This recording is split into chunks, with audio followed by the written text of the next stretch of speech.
سیدہ کائنات حضرت خدیجہ الکبریٰ رضی اللہ عنہا کا انتقال 10 رمضان مبارک کو ہوا۔ حضرت خدیجہ الکبریٰ رضی اللہ عنہا آپ صلی اللہ علیہ وسلم کی پہلی زوجہ مطہرہ محترمہ ہیں، اور آپ صلی اللہ علیہ وسلم پر سب سے پہلے ایمان لانے والی ہیں عورتوں میں۔ اور جب آپ صلی اللہ علیہ وسلم واپس آئے، وہی غار حرا سے واپس آئے، تو آپ صلی اللہ علیہ وسلم کی حوصلہ افزائی کرنے والی،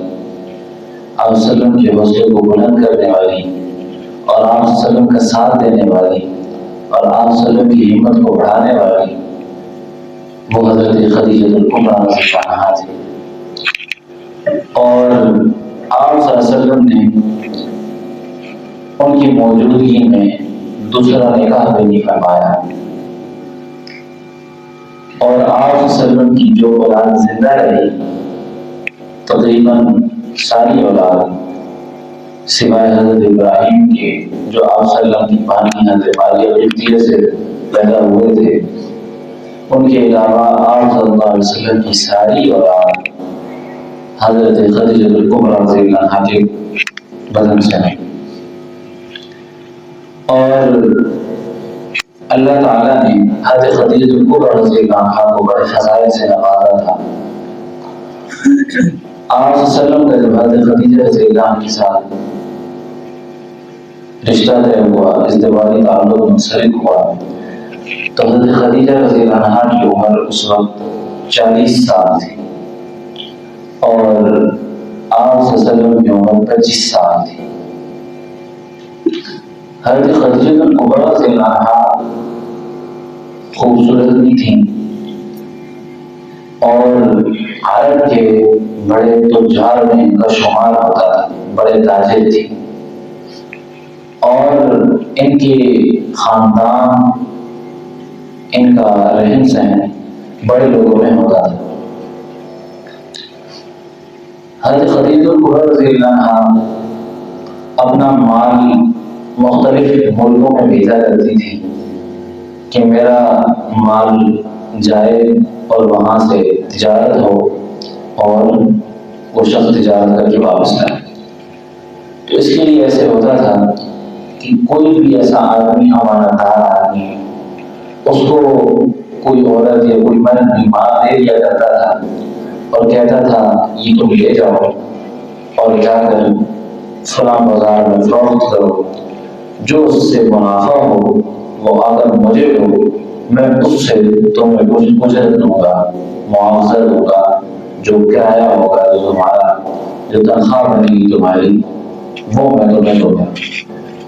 یہ ایک طریقہ تھا جو آج تک رائج ہے، آج تک چلتا ہے، جسے کہتے ہیں کہ انویسٹ کرنا،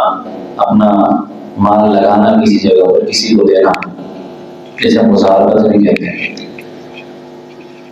تو مزاربت اور قسم ہے، یہ ایک بطور معاوضے کے، بطور اجرت کے جاتے تھے۔ حضرت خدیجہ الکبریٰ رضی اللہ عنہا نے آپ صلی اللہ علیہ وسلم کی شہرت سن رکھی تھی، امانتداری کی، دیانتداری کی، اور آپ صلی اللہ علیہ وسلم کا معلوم تھا ان کو، تو انہوں نے آپ صلی اللہ علیہ وسلم کے ساتھ اپنے غلام کو، آپ صلی اللہ علیہ وسلم کو اپنے غلام کو بھیجا، کچھ سامان دے کر، اور کہا کہ یہ سامان لے جاؤ اور شام میں جا کر بھیجو، شام میں جا کر اس کو فروخت کیے گا اور میں آپ کو اجرت دے دوں گا۔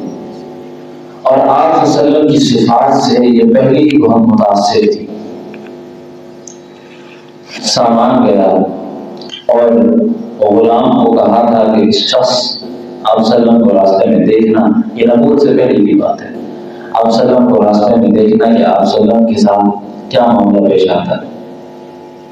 تو غلام پورے راستے میں یہ دیکھتا رہا کہ آپ صلی اللہ علیہ وسلم کا سایہ ہوا ہے، آپ صلی اللہ علیہ وسلم پر دھوپ نہیں پڑ رہی، اور پورے راستے میں آپ صلی اللہ علیہ وسلم کی گویا جیسے حفاظت ہو رہی تھی، اور بہت سارے معجزات دیکھنے کو ملے۔ جب تجارت ہوئی وہاں پر آپ صلی اللہ علیہ وسلم نے مال فروخت کیا، آپ صلی اللہ علیہ وسلم خدیجہ الکبریٰ رضی اللہ عنہا مال لے کر واپس آئے تو آپ صلی اللہ علیہ وسلم نے معمول کے مطابق جو نفع ہوتا تھا اس سے دگنا نفع کر کے حضرت خدیجہ الکبریٰ رضی اللہ عنہ کو پیسے دیے، اور آپ صلی اللہ علیہ وسلم کے جانے سے خوب تجارت ہوئی، ان کو خوب مال بکا اور ان کو خوب نفع ہوا۔ حضرت خدیجہ الکبریٰ رضی اللہ عنہا نے آپ صلی اللہ علیہ وسلم کو اجرت بھی دگنا دی، جتنا منافع دگنا ہوا تھا پھر جو اجرت طے ہوئی تھی اس سے زیادہ اجرت تھی۔ آپ صلی اللہ علیہ وسلم جو تھے، آپ صلی اللہ علیہ وسلم حضرت خدیجہ الکبریٰ رضی اللہ عنہا کے ساتھ رشتہ کرنے کے لیے قریش کے بڑے بڑے لوگ خواہشمند تھے، تو حضرت خدیجہ الکبریٰ رضی اللہ عنہا کے جو والد تھے وہ یہ بات کسی صورت نہ مانتے کہ آپ صلی اللہ علیہ وسلم کے ساتھ حضرت خدیجہ الکبریٰ رضی اللہ عنہا کا رشتہ ہو، کیونکہ بظاہر طور پر تو ان کو یہ لگتا تھا کہ یہ بچہ یتیم ہے، اس کو کوئی پرسان حال نہیں ہے، تو یتیم بچوں کو رشتہ دیتے وقت کچھ ہچکچایا کرتے تھے لوگ، حالانکہ آپ کو ان کو تو نہیں پتا تھا کہ یہ بچہ جو یتیم ہے اور قیامت تک آنے والی سلطنتوں کا بادشاہ ٹھہرے گا، جتنی بھی سلطنتیں بنیں گی وہ ان کے صدقے سے بنیں گی۔ تو حضرت خدیجہ الکبریٰ رضی اللہ عنہا فرماتی ہیں کہ میرے والد ایک دفعہ شراب اس وقت عام تھی، شراب پینے میں حرج نہیں تھا، شریعت کی ابتدائی دنوں میں شراب حرام نہیں ہوئی تھی اور وہ پیتے بھی تھے قریش کے لوگ۔ حضرت خدیجہ الکبریٰ رضی اللہ عنہا فرماتی ہیں کہ میرے والد شراب پی کر شراب میں مست تھے، تو میں نے اس کا فائدہ اٹھاتے ہوئے ان کو کہا کہ آپ میرا رشتہ محمد صلی اللہ علیہ وسلم سے طے کرتے ہیں، تو چند اور لوگ بھی بیٹھے تھے تو انہوں نے ہاں کر دی، اور حضرت خدیجہ الکبریٰ رضی اللہ عنہا فرماتی ہیں کہ جب وہ ہوش میں آئے تو میں نے کہا کہ نکاح پڑھتے ہیں، طے ہو جائے گا، بات طے ہو جائے گی۔ تو والد نے کہا یہ کیسے ہو سکتا ہے؟ میں نے تو نہیں کہا آپ حضرت خدیجہ الکبریٰ رضی اللہ عنہا فرماتی ہیں کہ میں نے کہا کہ آپ نے تو کتنے لوگوں کے سامنے اقرار کیا اس بات کا کہ میں محمد صلی اللہ علیہ وسلم کو اپنی بیٹی کا رشتہ دیتا ہوں، اب اگر آپ انکار کریں گے تو لوگ کیا کہیں گے کہ اپنی بات سے پھر گئے ہیں۔ حضرت خدیجہ الکبریٰ رضی اللہ عنہا کی چاہت تھی، بہت دل تھا، آپ صلی اللہ علیہ وسلم سے محبت تھی، وہ دیکھ چکی تھی کہ یہ ابھرتا ہوا سورج، ابھرتا ہوا ستارہ ہے، اور ان کو اندازہ ہو چکا تھا آپ صلی اللہ علیہ وسلم کی صفات کہاں اور کس میں کب پیدا ہو، نہ کبھی تھی نہ کبھی ہوں گی نہ ہیں۔ آپ صلی اللہ علیہ وسلم کی صفات کا تو ذرہ بھی ہمیں مل جائے تو ہم چاند سے بہتر ہو جائیں۔ تو یہ رشتہ طے پاتا ہے، حضرت ابو طالب خطبہ پڑھتے ہیں، آپ صلی اللہ علیہ وسلم کی عمر 25 سال ہے، نبوت سے 15 سال قبل آپ صلی اللہ علیہ وسلم نبی بنے 40 سال کی عمر میں، نبوت سے 15 سال قبل رشتہ طے پایا، اور پھر رشتہ طے پانے کے بعد حضرت خدیجہ الکبریٰ رضی اللہ عنہا نے آپ صلی اللہ علیہ وسلم کا بہت تعاون کیا، مالی طور پر بھی، ہر اعتبار سے آپ صلی اللہ علیہ وسلم کو سود پہنچانے کی کوشش کی، اور جس قدر ممکن ہو سکتا تھا آپ صلی اللہ علیہ وسلم کے ساتھ تعاون کیا، اور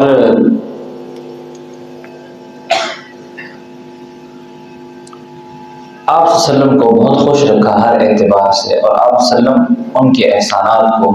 بھولا نہیں کرتے تھے، ہمیشہ یاد فرمایا کرتے تھے، اور جب بھی کوئی، اور آپ صلی اللہ علیہ وسلم حضرت خدیجہ الکبریٰ رضی اللہ عنہا کا اتنا خیال رکھا کرتے تھے کہ حضرت خدیجہ الکبریٰ رضی اللہ عنہا کے وفات کے بعد جو حضرت خدیجہ الکبریٰ رضی اللہ عنہا کی سہیلیاں تھیں وہ اگر گھر آ جاتی تو ان کا بہت اکرام کرتے، کہتے یہ خدیجہ کی سہیلی ہے، یہ خدیجہ کے ساتھ بیٹھتی تھی،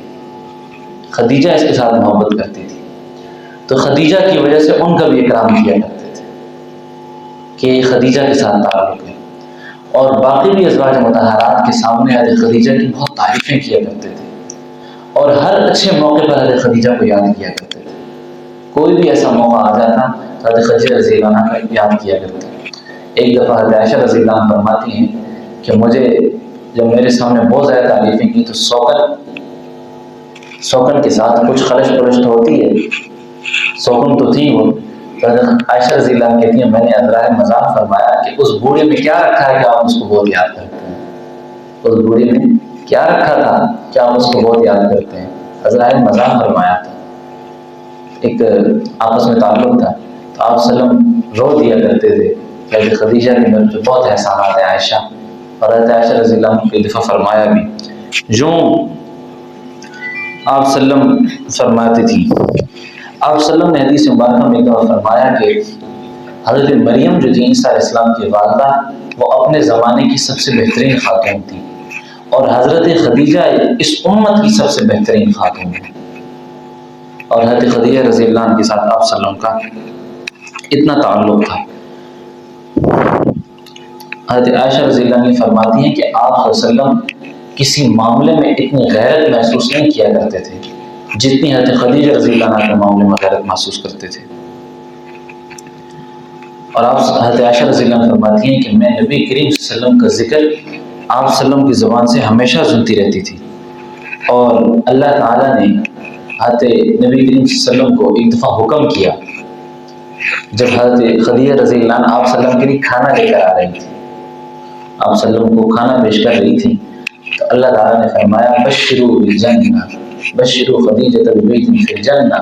کہ خدیجہ کو نبی کی جنت میں گھر کی بشارت دے دی. ایک جنت میں گھر کی بشارت دے دیجئے، اور جس میں نہ کوئی شور ہوگا نہ کوئی شرم ہوگا. اسی طرح اللہ تعالیٰ نے آپ صلی اللہ علیہ وسلم کے دل میں ان کی بہت محبت رکھی تھی. اور آپ صلی اللہ علیہ وسلم جب کبھی کوئی بکری ذبح کرتے یا کوئی گوشت گھر میں آتا تو آپ صلی اللہ علیہ وسلم کا کافی عرصے تک یہ معمول تھا کہ اس بکری کے چند گوشت کے ٹکڑے رکھ کر حضرت خدیجہ کی جو سہیلیاں تھیں ان کے گھر ہدیہ بھیجا کرتے تھے کہ خدیجہ سے تعلق قائم ہو میرا. خدیجہ کی جو سہیلیاں ہیں ان کو ہمیشہ ہدایہ بھیجا کرتے تھے. اور آپ صلی اللہ علیہ وسلم خدیجہ کے ساتھ بہت محبت کرتے تھے، بہت پیار سے پیش آتے تھے. اور حضرت خدیجہ رضی اللہ عنہ کی ایک بہن تھی حالہ بنت خویلد، حضرت خدیجہ رضی اللہ عنہ کی بہن تھی. تو وہ ایک مرتبہ نبی کریم صلی اللہ علیہ وسلم کے پاس آئیں اور آنے کی اجازت چاہی. کہا کہ نبی جی میں اندر داخل ہو سکتی ہوں، آ سکتی ہوں. تو آپ صلی اللہ علیہ وسلم چونک اٹھے اور فرمایا یہ تو حالہ ہیں، یہ اجازت مانگ رہے ہیں. آپ صلی اللہ علیہ وسلم خدیجہ کی یاد آ گئی. اور اسی طرح جب حضرت حالہ آئی تو آپ صلی اللہ علیہ وسلم چونک اٹھے اور ان کو بہت استقبال کیا اور ان کو اندر داخل کیا. یعنی خدیجہ کی بہن کا بھی اتنا استقبال تھا کہ اس نے جب اندر آنے کی اجازت چاہی تو آپ صلی اللہ علیہ وسلم اتنے خوش ہوئے کہ حالہ میرے گھر آ گئی ہے جو خدیجہ کی بہن ہے. اسی طرح حضرت خدیجہ رضی اللہ عنہ کے ساتھ آپ صلی اللہ علیہ وسلم کا ایک تعلق بے مثال تعلق تھا، اور وہ محبت، وہ ربط، اور حضرت خدیجہ رضی اللہ عنہ کا آپ صلی اللہ علیہ وسلم کا خیال رکھنا، آپ صلی اللہ علیہ وسلم سے محبت کرنا، آپ صلی اللہ علیہ وسلم کے ساتھ ایک تعلق، یہ قیامت تک کے لیے ایک مثال ہے. اور جب آپ صلی اللہ علیہ وسلم غار حرا سے واپس آئے، پہلے آپ صلی اللہ علیہ وسلم غار حرا پر عبادت کے لیے جایا کرتے تھے، آپ صلی اللہ علیہ وسلم جب غار حرا سے واپس آئے تو وحی کی ابتدائی آثار کی وجہ سے آپ صلی اللہ علیہ وسلم کچھ کانپ رہے تھے، کیونکہ وحی جو ہے وہ نزول الہی ہے، اللہ تعالیٰ کا کلام کا نزول ہے. اللہ تعالیٰ فرماتے ہیں اگر ہم پہاڑوں پر اس کو نازل کرتے اشفقنا منہا، وہ اس سے پھٹ جاتے. وحی کا اتنا زور ہے، اتنی طاقت ہے. اللہ تعالیٰ نے صرف قلب محمد میں یہ طاقت رکھی تھی کہ وہ اس وحی کو برداشت کر سکتا تھا. تو آپ صلی اللہ علیہ وسلم صحابہ فرماتے ہیں کہ جب سخت سردی ہوتی آپ صلی اللہ علیہ وسلم پر جب وحی نازل ہوتی تو آپ صلی اللہ علیہ وسلم کو پسینے چھوٹتے تھے، پسینہ مبارک آپ کے جسم سے اترتا تھا. تو جب آپ صلی اللہ علیہ وسلم غار حرا سے پہلی مرتبہ واپس آئے تو کچھ ہلکا پھلکا خوف سا تھا، کانپ رہے تھے سردی سے بھی اور کچھ پریشان دکھائی دے رہے تھے. تو آپ حضرت خدیجہ الکبریٰ رضی اللہ عنہا نے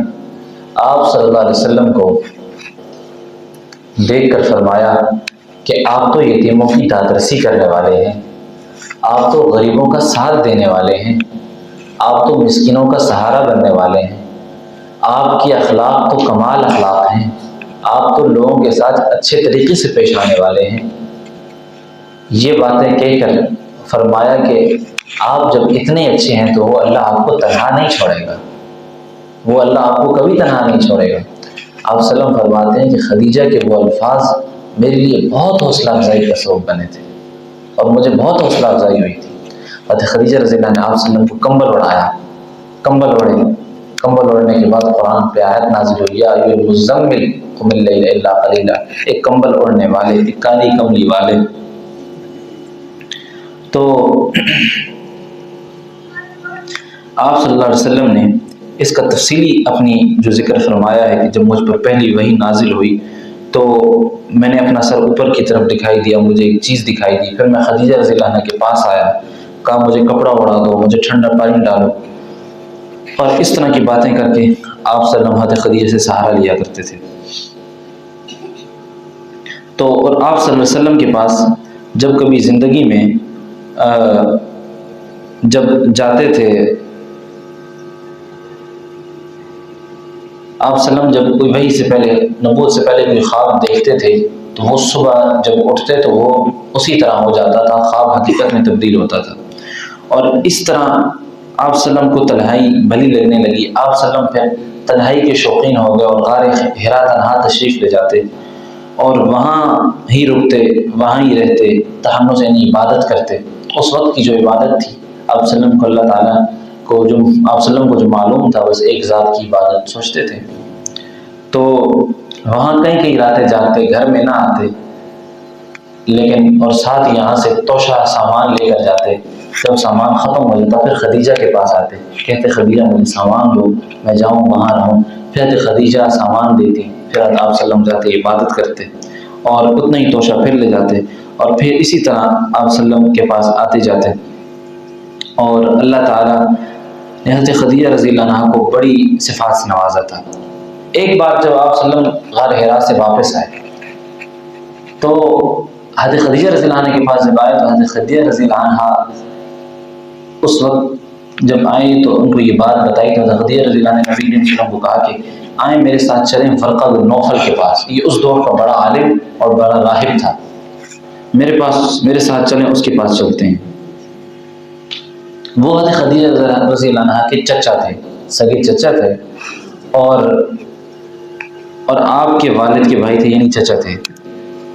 وہ زمانے جاہلیت میں عیسائی ہو گئے تھے، یعنی مشرکین کی اکثریت تو تھی وہاں پر، لیکن یہ عیسائی تھے ورقہ بن نوفل، یہ انجیل لکھا پڑھا کرتے تھے۔ تو عیسائی ہونے کی وجہ سے حضرت خدیجہ رضی اللہ عنہ ان کے پاس لے کر چلی گئی تھی کہ یہ حضرت عیسیٰ علیہ السلام کی اتباع شریعت کی اتباع کرنے والے ہیں، جو اس وقت حق شریعت تھی، اس کو ماننے والے ہیں، تو ان کو کچھ پتہ ہوگا کہ جو آپ صلی اللہ علیہ وسلم کے ساتھ معاملہ پیش ہے۔ تو وہ بہت بوڑھے ہو گئے تھے اور نابینا ہو گئے تھے۔ حضرت خدیجہ رضی اللہ عنہ ان سے پاس گئیں اور ان سے کہا چچا جی اپنے بھتیجے کا حال سنیے۔ تو حضرت ورقہ بن نوفل نے آپ صلی اللہ علیہ وسلم سے پوچھا بیٹا تم نے کیا دیکھا ہے؟ تو آپ نے سارا حال سنایا جو کچھ آپ نے دیکھا تھا۔ اس وقت تک آپ کو یہ معلوم نہیں ہوا تھا کہ مجھ پر نئے نبی بنا دیا گیا ہوں۔ تو آپ نے سارا حال سنایا تو پھر اس پر حضرت ورقہ نے کہا کہ یہ وہی ناموس ہے جو تم پر اترا ہے، جو موسیٰ علیہ السلام کے پاس آتے تھے، یعنی وہ جو ناموس اس سے مراد جبرائیل علیہ السلام ہے، یہ تم پر تمہارے پاس جو آیا ہے یہ وہی جبرائیل ہے جو موسیٰ علیہ السلام کے پاس آتا تھا۔ اور کاش، پھر آگے سے فرمایا کہ محمد کاش میں تمہاری نبوت کے زمانے میں جوان اور طاقتور ہوتا، جب آپ کی قوم آپ کو مکہ سے نکالتی اور میں آپ کا دفاع کرتا۔ اب یہ بوڑھے ہو چکے تھے اور نابینا ہو چکے تھے، اور نبی کریم صلی اللہ علیہ وسلم نے فرمایا کہ کیا واقعی مجھے مکہ سے میرے لوگ نکال دیں گے؟ تو ورقہ نے کہا ہاں، جو دعوت آپ لے کر آئے ہیں اسے جو بھی لے کر آیا ہے اس سے عداوت ضرور ہوتی ہے، اس سے ضراوت ہوگی، کی گئی ہے۔ تو اگر آپ کی نبوت کے زمانے میں میں زندہ رہا تو میں بھرپور طریقے پر ضرور آپ کا ساتھ دوں گا۔ لیکن پھر اس کے بعد ورقہ کا انتقال ہو گیا اور کچھ دنوں کے لیے وحی بھی بند ہو گئی، اور آپ حضرت ورقہ کے پاس چلے جاتے، پھر پوچھتے وہی بند ہو گئی ہے، کیونکہ ان کو کچھ علم تھا اس حوالے سے۔ تو حضرت برقہ کا انتقال ہو گیا اور وحی بھی بند ہو گئی، آپ صلی اللہ علیہ وسلم پھر کچھ غمگین ہو گئے۔ بہرحال پھر آگے تفصیل واقع ہے، کچھ عرصے بعد دوبارہ وحی ہوئی اور آپ صلی اللہ علیہ وسلم کو اللہ تعالیٰ نے نبوت دے دی۔ اسی طرح اللہ تعالیٰ نے حضرت خدیجہ رضی اللہ عنہ کے اندر بہت اوصاف رکھے تھے، بہت صفات رکھی تھیں، وہ مالی طور پر بھی ہر اعتبار سے آپ صلی اللہ علیہ وسلم کے ساتھ تعاون فرمایا کرتی تھیں۔ اور حضرت عائشہ رضی اللہ عنہ یہ بھی فرماتی ہیں کہ مجھے کسی پر اتنا رشک نہیں آتا تھا، میں یہ نہیں کہتی تھی کاش میں اس کی طرح ہوتی، صرف حضرت خدیجہ پر رشک آتا تھا کہ کاش میں خدیجہ ہوتی۔ رشک آنے کا مطلب یہ ہوتا ہے کاش میں خدیجہ ہوتی۔ خدیجہ پر مجھے رشک آتا تھا کہ جو مجھ سے شادی سے 3 سال پہلے وفات پا چکی تھی، یعنی تیسرا نکاح صلی اللہ علیہ وسلم کا حضرت عائشہ سے ہے، دوسرا نکاح حضرت سودہ بنت زمعہ سے ہے، اور تیسرا نکاح حضرت عائشہ رضی اللہ عنہ سے۔ تو رشک کی وجہ یہ تھی کہ نبی کریم صلی اللہ علیہ وسلم، حضرت عائشہ فرماتی ہیں رشک کی وجہ یہ تھی کہ نبی کریم صلی اللہ علیہ وسلم حضرت خدیجہ رضی اللہ عنہ کا ذکر اکثر کیا کرتے تھے، اور ان کا ذکر حضرت عائشہ کی فرماتی ہے کہ میں اکثر سنا کرتی تھی، اور نبی کریم صلی اللہ علیہ وسلم نے ان کو ان کے رب نے حکم دیا تھا کہ خدیجہ رضی اللہ عنہ کو جنت میں موتیوں والے گھر کی بشارت دو۔ اور نبی کریم صلی اللہ علیہ وسلم اتنا خیال کرتے کہ کبھی بکری ذبح کرتے تو ان کی سہیلیوں کو حصہ بھیجا کرتے تھے، اتنا خیال کرتے تھے۔ تو اس بات کی وجہ سے مجھے رشک آتا تھا حضرت خدیجہ رضی اللہ عنہ پر۔ تو اسی طرح حضرت خدیجہ رضی اللہ عنہ آپ صلی اللہ علیہ وسلم کے ساتھ بہت محبت کا تعلق رکھتی تھی، بہت عجیب تعلق تھا۔ بہرحال خلاصتاً یہی ہے کہ حضرت خدیجہ رضی اللہ عنہ کی زندگی ایک اسلام کی تاریخ میں اہم کردار ہے ان کا ہم پر بہت بڑا احسان ہے، مگر ہمیں ان کا نام ہی یاد ہے، ان کا کردار، ان کا تعارف، ان کے بارے میں گفتگو ہمارے ہاں کم ہوتی ہے، حالانکہ وہ اہل البیت میں سے ہیں، اہل بیت میں سے ہیں، اور آپ صلی اللہ علیہ وسلم کی لاڈلی اور محبوب بیوی ہیں، جنہوں نے آپ صلی اللہ علیہ وسلم کا ابتدائی دنوں میں ساتھ دیا، مشکلات میں ساتھ دیا۔ اگر وہ چاہتی تو کسی مالدار کے ساتھ بھی شادی کر سکتی تھی، اپنی دنیا کو دیکھ سکتی تھی کہ میں دنیا سنواروں، لیکن انہوں نے یتیم در یتیم اس وقت حالات کو نہیں دیکھا، کسی چیز کو نہیں دیکھا، اپنا مال جان آپ صلی اللہ علیہ وسلم پر قربان کر دیا، اور آپ صلی اللہ علیہ وسلم کے نکاح میں آئیں، اور ان کو جو انعام ملے وہ بہت بڑا انعام کہ وہ دنیا کی بھی اور آخرت کی عورتوں کی سردار بن گئیں۔ اللہ تعالیٰ ہم سب کو، ہماری ماؤں بیٹیوں کو، بہنوں کو ان کی نقش قدم پر چلنے کی توفیق عطا فرمائے، اور حضرت خدیجہ رضی اللہ عنہ کی صفات نصیب فرمائے، اور اللہ تعالیٰ ان کے فیض سے، ان کے کرم سے ہم سب پر رحمت نازل فرمائے۔ اللہ جو کچھ کہا گیا، سنا گیا، اللہ تعالیٰ اس کی عمل کرنے کی توفیق عطا فرمائے، ان کی محبت ہمارے دلوں میں پیدا فرمائے۔